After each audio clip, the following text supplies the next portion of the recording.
Título de la lección: Jesús en los escritos de Pedro. Nuestro texto inicial se encuentra en Primera de Pedro capítulo 2, verso 24, quien llevó él mismo nuestros pecados en su cuerpo sobre el madero, para que nosotros, estando muertos a los pecados, vivamos a la justicia, y por cuya herida fuimos sanados. En lo que hemos estudiado hasta aquí de Primera de Pedro, ya debería haber quedado claro que, más allá del contexto y del tema que esté presentando, el enfoque de Pedro está en Jesús. Cristo permea todo lo que escribe, es el hilo dorado que recorre sus epístolas, desde la primera línea, donde Pedro dice que es un apóstol, un enviado de Jesucristo, hasta la última, donde escribe: paz sea con vosotros los que estáis en Jesucristo. Jesús es el tema clave. Aquí vemos la naturaleza divina de Jesús. Él era Dios mismo, que vino en carne humana y vivió y murió para que nosotros pudiésemos tener la esperanza y la promesa de la vida eterna. Ahora daremos un repaso de Primera de Pedro y veremos más de cerca lo que revela acerca de Jesús. Desde el Génesis hasta el Apocalipsis, la Biblia, de un modo u otro, revela la obra de Dios de buscar y salvar a la raza humana que se había perdido. Y este tema está presente también en las epístolas de Pedro. En Primera de Pedro 1, 18 y 19 escribe la importancia de la muerte de Jesús de este modo: sabiendo que fuisteis rescatados no con cosas corruptibles, como oro o plata, sino con la sangre preciosa de Cristo, como de un cordero sin mancha y sin contaminación. Rescate o redención se utiliza en la Biblia de varias maneras. Podía utilizarse dinero para comprar nuevamente, redimir aquello que había sido vendido a causa de la pobreza propia. También un esclavo podía ser redimido.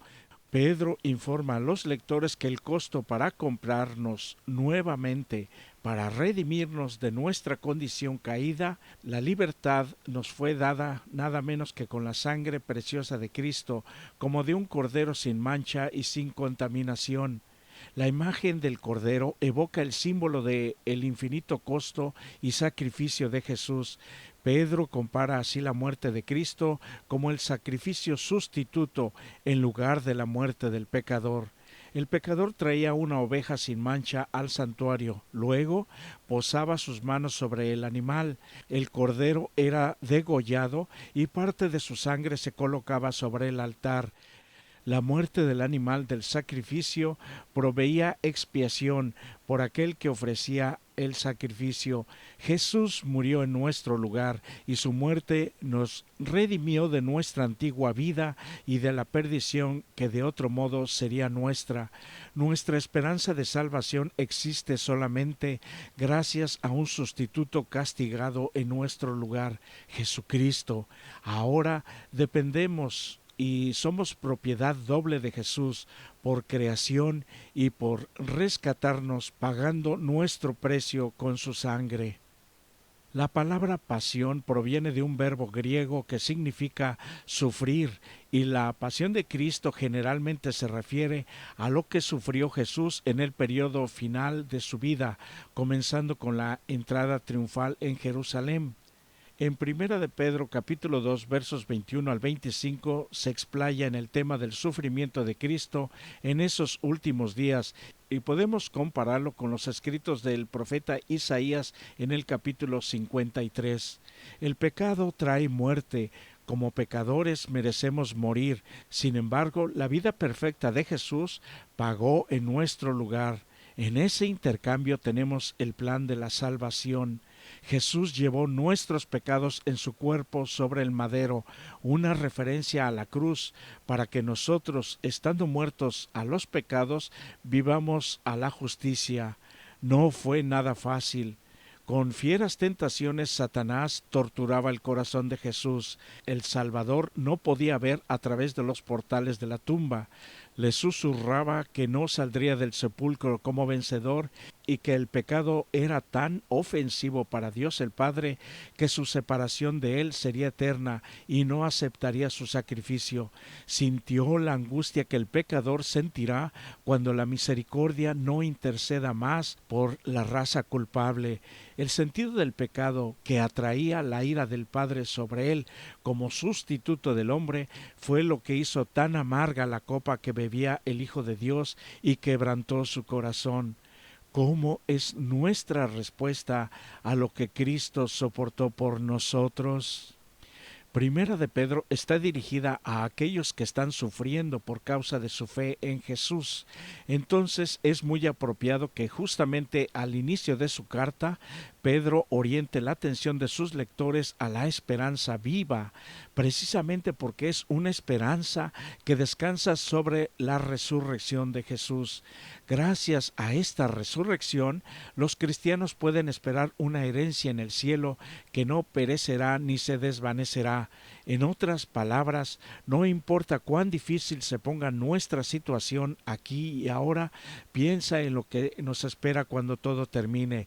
De hecho, la resurrección de Jesús de los muertos es una garantía de que nosotros también podremos ser resucitados y nos ha mostrado que Él tiene el poder de conquistar la muerte misma. Así, la esperanza del cristiano se basa en el evento histórico de la resurrección de Cristo, que es el fundamento de la nuestra al final del tiempo. Todo lo que Cristo hizo por nosotros culmina en la promesa de la resurrección. Sin esto no habría esperanza, especialmente ahora que sabemos que los muertos están en un estado de sueño inconsciente en la tumba. Todo esto es enseñado por la Biblia. Para el cristiano, la muerte es tan solo un sueño, un momento de silencio y tinieblas. La vida está oculta con Cristo en Dios, y cuando Cristo, vuestra vida, se manifestare, entonces vosotros también seremos manifestados con Él en gloria. En su segunda venida, todos los preciosos muertos oirán su voz y surgirán a una vida gloriosa e inmortal. La muerte, cuando llega, es tan dura, tan implacable y tan real. Por eso, la promesa de la resurrección es tan importante para nuestra fe y para todo lo que implica el plan de salvación. Jesús, al preguntar en cuanto a quién pensaban los demás que era Él, Pedro respondió: Tú eres el Cristo, el Hijo del Dios viviente. La palabra en griego significa el ungido, el Mesías, y es un término que en el Antiguo Testamento se utiliza en diversos contextos. Incluso se usó en Isaías 45:1 para señalar a un rey pagano, al rey Ciro. Así, cuando Pedro llamó a Jesús el Cristo, estaba utilizando una palabra que expresa un ideal derivado de las escrituras hebreas. Pedro había sido inspirado por el Señor para declarar que Jesús era el Mesías y curiosamente no comprendía plenamente lo que todo esto significaba. No entendía qué misión debía llevar a cabo y, quizás más importante, de qué modo lo debía hacer. Pedro no estaba solo en esa falta de entendimiento. Había muchas ideas populares diferentes en Israel acerca del Mesías y no presentan un cuadro completo de lo que sería y haría el Mesías. Juan capítulo 7 verso 40 revela un poco de lo que se esperaba del Mesías. Descendería de David, del pueblo de Belén. Esa parte la entendieron correctamente. En la imaginación popular, sin embargo, un Mesías del linaje de David haría lo mismo que David, vencer a los enemigos de los judíos. En este tiempo ahora los romanos. Lo que nadie esperaba y acabó con las esperanzas de muchos era que el Mesías sería crucificado precisamente por los romanos. Por supuesto, para el tiempo en que escribió su epístola, Pedro entendía con mayor claridad que Jesús realmente era el Mesías. Pedro sabía no solamente que Jesús era el Mesías, sino también que era el Señor. Es decir, para cuando escribió sus epístolas, Pedro sabía que Jesús era Dios mismo, al igual que otros escritores del Nuevo Testamento. Pedro describe la relación entre Jesús y Dios con las palabras Padre e Hijo. Se describe a Jesús como el Hijo amado y Señor, su estatus celestial. Segunda de Pedro capítulo 1 verso 1 dice: nuestro Dios y Salvador Jesucristo. Esto significa que tanto Dios como Salvador se utilizan para referirse a Jesús, y esta es una de las indicaciones muy claras en el Nuevo Testamento de la plena divinidad de Jesús. Mientras los primeros cristianos se esforzaban por entender a Jesús, fueron gradualmente uniendo las piezas de evidencia del Nuevo Testamento en los escritos de Pedro. El Padre, el Hijo y el Espíritu Santo son ahora presentados distintivamente. Jesús es presentado como el plenamente divino, igual que el Espíritu Santo. Con el tiempo y después de mucha discusión, la Iglesia desarrolló la doctrina de la Trinidad para explicar lo mejor posible el misterio divino de la Deidad. Los adventistas del séptimo día incluyen la doctrina de la Trinidad como una de sus 28 creencias fundamentales. Así vemos en Pedro una presentación clara de Jesús, no solamente como el Mesías, sino también como Dios mismo. Los escritores del Nuevo Testamento consideraban a Jesús como el ungido, apartado en forma especial para una tarea particular y que estaba en una relación especial con Dios. Él introduciría el fin de los siglos, cuando se establecería el reino de Dios. Era aquel a través de quien Dios irrumpiría en la historia para la liberación de su pueblo. Jesús aceptó el título Mesías, pero no estimuló su uso porque el término estaba cargado de implicaciones políticas que hacían difícil su empleo. Aunque renuente a valerse de él en público para describir su misión, Jesús no reprendió ni a Pedro ni a la mujer samaritana por usarlo. A lo largo de la historia, algunos malos líderes religiosos y seculares han utilizado la promesa bíblica de una vida en el más allá para ayudar a mantener oprimido y controlado al pueblo. Bueno, si tu vida es difícil aquí y ahora, debes enfocarte en lo que Dios ha prometido cuando Jesús regrese. No te opongas, no estudies, no pienses, nosotros ya lo hicimos por ti. Así, la palabra de Dios usada erróneamente ha sido usada con abuso y para abusar de la gente y tener un pueblo temeroso, oprimido, ignorante, sumiso y manejable para sus propósitos personales. Como vimos en lecciones pasadas, los cambios vendrán, pero desde adentro del ser humano, para cambiar a la sociedad en la que viven, pero siempre en paz. Solo en Jesús hay verdad, libertad y esperanza, algo que ningún líder de carne y hueso, humano e imperfecto, nos puede dar, porque además no están dispuestos a sacrificarse ni a despojarse de sus riquezas ni honores pasajeros. Por eso hoy es un nuevo día de oportunidad para acercarnos al verdadero líder Dios, nuestro Salvador, Mesías, Libertador y Príncipe de la Paz, aquel único que es llamado Dios con nosotros, nuestro Señor Jesucristo, y te deseo que sea Él quien te bendiga. Les invitamos a escuchar el siguiente canto.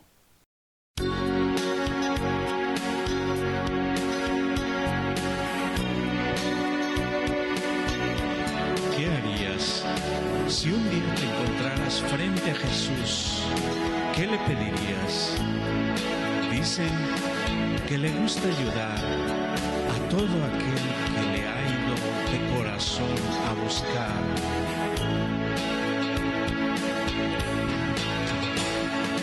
Dicen que es muy fácil hallarlo, dicen dónde puedo encontrarlo, dicen que le gusta ayudar a todo aquel que de corazón le ha buscado.